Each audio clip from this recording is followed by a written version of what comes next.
Et donc je dirais que c'est la genèse de tout ça.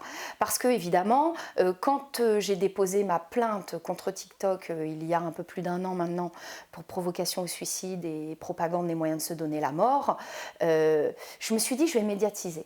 Je me suis dit je vais médiatiser pas parce que j'avais besoin de donner plus de force à quelque chose en lequel je croyais déjà juridiquement, hein, mais parce que je me suis dit, il y a une vraie prise de conscience à avoir. C'est-à-dire que là, je suis un petit peu sortie de ma casquette d'avocat en me disant, par contre, mon métier me permet de me rendre compte de certaines choses et il faut aussi que la société travaille et chemine en pleine conscience. Vous aviez envie Donc, d'être un élément de pédagogie sur ces sujets?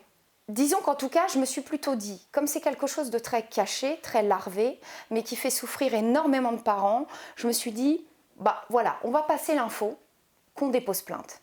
Et on verra ce que ça donnera. Mais très sincèrement, quand j'ai fait ce travail de médiatisation, je ne me suis pas dit, ça va être fou, on va avoir des retombées incroyables.